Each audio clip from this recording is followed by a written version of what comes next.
신앙생활을 하면서 뻣뻣한 사람들이 있습니다.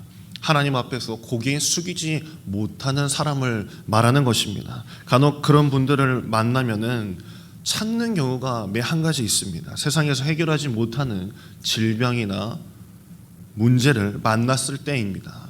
눈물로 주님을 만나지 못하고 기도할 때도 눈물 하나 나오지 않으며 입으로 기도 소리가 나오지 않는 그런 사람일지라도 어떤 문제를 만나게 되면 자연스럽게 두 손 두 발이 다 들리고 무릎이 꿇어지고 기도의 소리가 나올 수밖에 없습니다.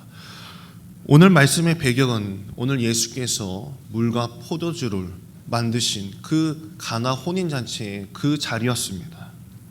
그런데 이곳에서 40km가 떨어진 가버나움에 있는 왕의 신하라는 한 사람이 그곳에서 가나까지 달려와서 예수님을 맞이하였다는 것입니다. 그 이유는 그 하나밖에 없었던 아들이 죽게 되었던 것입니다.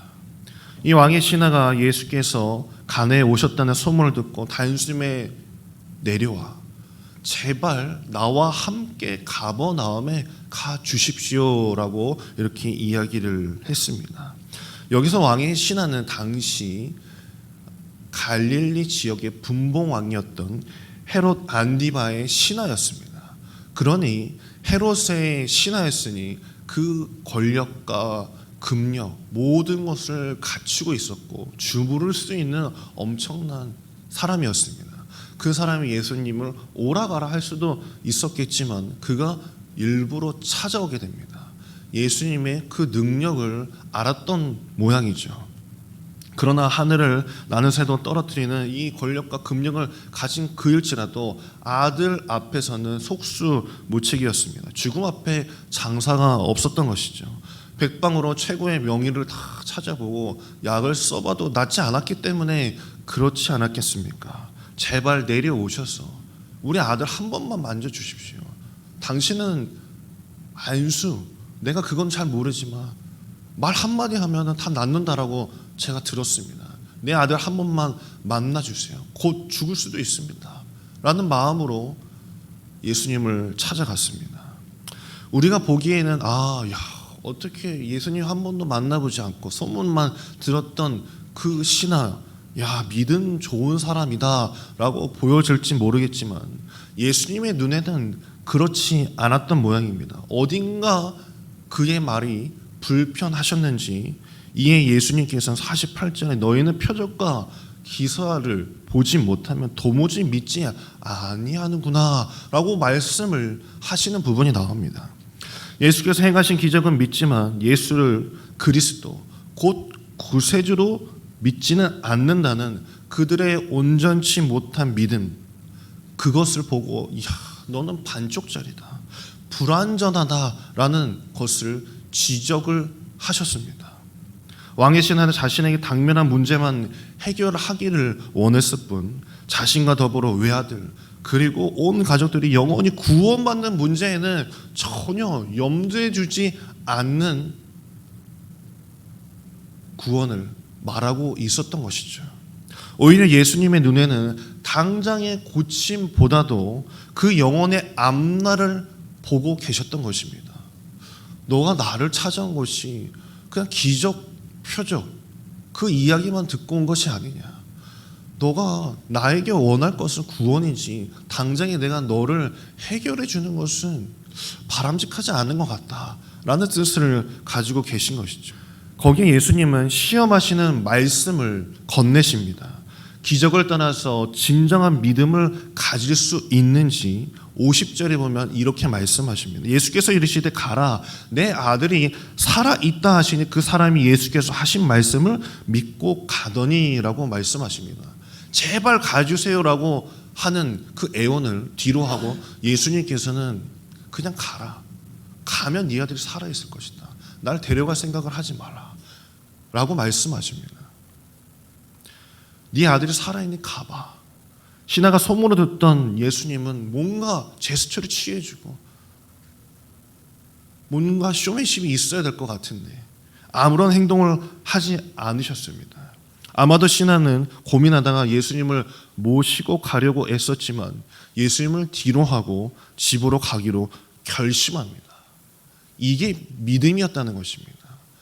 주님을 모시고 가지 않더라도 나는 내 아들이 살아 있을 것이다라는 그것을 믿고 돌아가는 것, 그것이 믿음이다라고 주님께서 말씀하시는 것이죠. 믿음이란 순서가 바로 서는 것입니다. 내 앞에서 무언가가 변화하는 것을 보고 그것을 보고 나서 믿음을 가지는 것이 아니라 내가 주님께서 가봐라, 그게 너가 볼 수 있는 믿음이다라고 말씀하시는 것에 그것을 확신하고 돌아가는 것, 그것이 믿음이다라고 말씀하시는 것이에요. 믿음이 있고 나서 우리 눈에 보이는 것이 기적이 되는 줄 믿습니다. 그래서 59페이지에서 보면은 사도행전 3장 이야기를 하듯이 베드로가 이렇게 이야기하는 부분이 나오죠. 3장 6절에 은과 금은 내게 없거니와 내게 있는 이것을 내게 주노니 나사렛 예수 그리스도의 이름으로 일어나 걸으라라고 말씀하시는 부분도 나옵니다.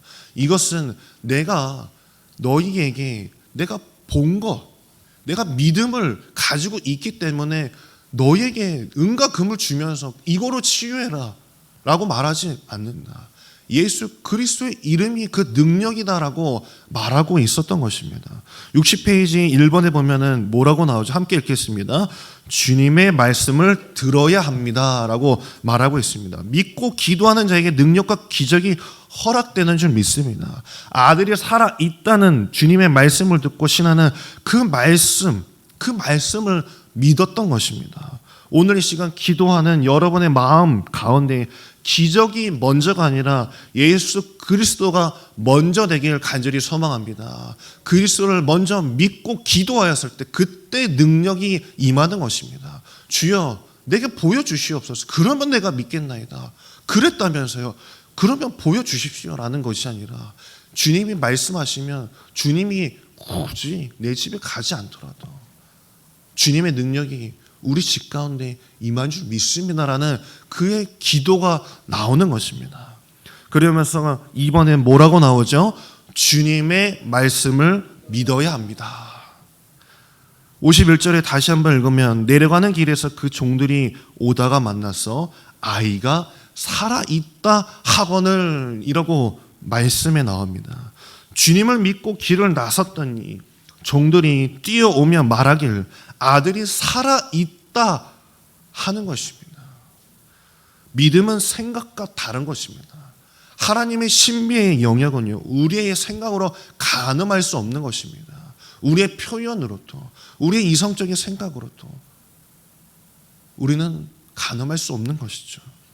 간혹 기도하러 와서 실컷 오랫동안 기도하고 돌아가는 어떤 성도님들의 얼굴을 보면요, 아직도 시름이 가득한 분이 계십니다. 어두운 분이 계십니다. 왜 그럴까요? 자신은 기도하려고 가져온 그 기도 제목들을 주님 앞에 막 기도는 하였지만 다시 가지고 돌아가는 것이에요. 주님을 믿고 기도했으면 주님께 맡겨야 되는데 맡기지 못한 채 주님이 오늘 집에 돌아가면 또 나에게 큰 문제를 또 내 앞에 두고 계시겠지. 문제를 주님 앞에 두고 가지 못하고 다시금 가지고 가니 그 얼굴이 어찌 밝을 수 있겠습니까? 될 줄 믿고 믿음으로 저 문 밖을 나서야 되는데 믿지 못하고 가니 주님의 능력이 어찌 임할 수 있겠느냐 말입니다. 기도하면 자리를 털고 길을 나서야 될 줄 믿습니다. 오늘 이 기도의 시간에는 믿음으로 기도하시기를 간절히 바랍니다. 주님께 맡기기를 소망합니다. 믿음으로 교회를 나섰을 때 주님께서 말씀하시면 낫는 줄 믿고 구원받는 줄 믿고 치유되는 줄 믿고 주님 곁을 떠나 집으로 가시는 여러분 되길 간절히 소망합니다. 기도하겠습니다.